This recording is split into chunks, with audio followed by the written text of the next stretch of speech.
खुलुमबाय बड'लेण्ड बुब्लि नायगिरि बयखौबो बरायबाय बे समाव स्टुडिअ'आव आं जेंग्रें नार्जारि दान मोनसेसो सिगां टमी आरो मनीषनि बागै समाज बिजोङाव गोसारनाय जाथायखौ लानानै मनीष बिमाया मिरु बिसानिसिम गांसे लाइजाम हरदोंमोन। मिरु बिसाया मनीष बिमानि बे लाइजामखौ मान होनानै जाथायनि सायाव सावरायनो थांखि लादों आरो जाथायनि बागै सावरायलायनो थाखाय मिरु बिसाया मनीषनिसिमबो गांसे लाइजाम हरदों। मैया सनिबार बारायखालि गुवाहाटी जिल्ला बिसानि बानजायनायाव गुवाहाटीआव मिरु बिसा आरो गुवाहाटी जिल्ला बिसा जर'खायै मनीषजों सावरायलायनो थाखाय मोनसे मावसुमा मेल खुंनो लायो।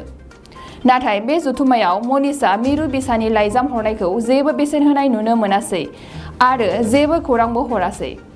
बे जाथायखौ लानानै मिरु बिसानिफ्राय दुखु मोननाय फोरमायो आरो मनीषनि सायाव गोख्रों थांखि आजावो।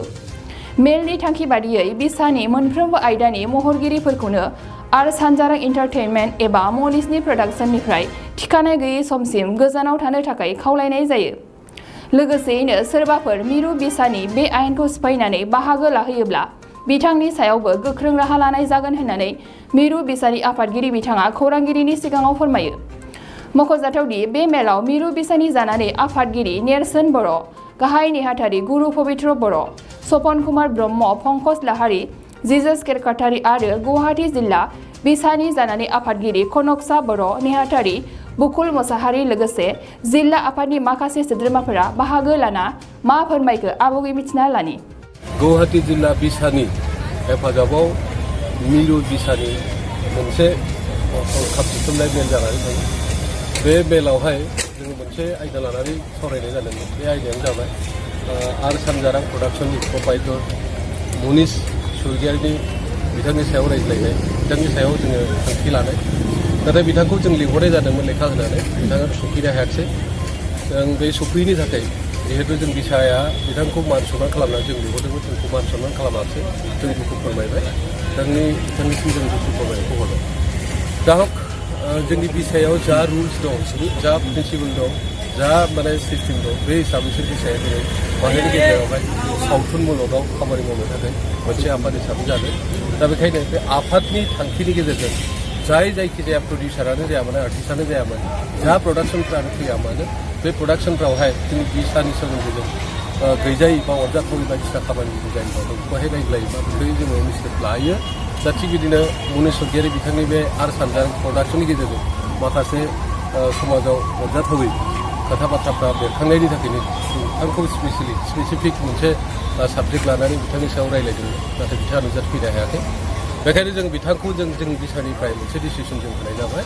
बिथांनि आर सानजारां प्रडाक्शनाव आरो लोगोसे बिथांनि जेसेबांखिनि खामानि थागोन सावथुन मुलुगनि थाखाय जोंनि बिसायाव थानाय सोमोन्दो थानाय जायफोर आर्टिस्टफोर, महरगिरिफोर, बिथांमोना बे प्रडाक्शनाव जुदि बाहागो लायोबा जोंनि बिसानिफ्राय स्पेसियेलि बिथांमोनखौ जोङो इनिसियेटिभ लानाय जागोन बा बिथांमोनखौ जोङो बेबादि थागिदा होनाय जागोन।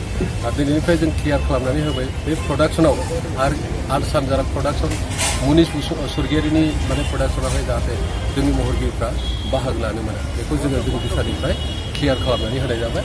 उनफ्रावबो गुबुन गुबुन प्रडाक्शनफ्रावहायबो जानोबो हागौ सोरबा हारसा माने रावजों बिथाङा प्रडाक्शन माने बनायनोबो हागौ बा गुबुन गुबुन माने हारि माहारिनि प्रडाक्शनफोर बानायनो बेनिफ्रायनो बर'नि आर्टिस्टफोरखौनो लांनानै जाहाथे बिथाङा खामानि मावहैया, बेनि थाखायबो आर्टिस्टफोरखौ जोङो गुरैयै खावलायहरबाय बा रोखायै जों क्लियार खालामनानै होनाय जाबाय जाहाथे बिथांनि प्रडाक्शनाव एनि प्रडाक्शन खुनु रिप्रेजेन्टेसन खालामा, मदद खालामा, बेनि थाखाय जों खावलायहरबाय। आरो जोबनायथिं जोङो जिल्ला माने बिसाखौबो जोङो खावलायगोन जों बिसानिफ्राय, जिहेतु गुवाहाटी मोनसे सिटि, बेवहायनो गासैबो खामानिया मावनो हायो, बेवहायनो खामानि मावनो थाखाय खाबुबो दङ। बे हिसाबै जोंनि महरगिरिफ्रा बे गुवाहाटीयावनो फैनानै गुबुन गुबुन प्रडाक्शनफोरबो खालामफैयो जिहेतु फेसिलिटि थाखानाय हिसाबै। दा बेखायनो जा माने प्रडाक्शन खालामा मानो जोंनि बर' सावथुनजों सोमोन्दो लाखिनानै जा खामानि मावफैया मानो, जुदि मावफैयोब्ला जोंनि आर्टिस्टफ्रा अन्तत जिल्लानि माने बिबानगिरि दैदेनगिरि सोद्रोमाफोरजों जाहाथे रिलेसन लाखिलायनानै खामानि मावो, अब्लाना साबसिन जायो आरो जोंनि बिसाजों सोमोन्दो थानाय मोजां खामानि जागोन होननानै आं सानदों।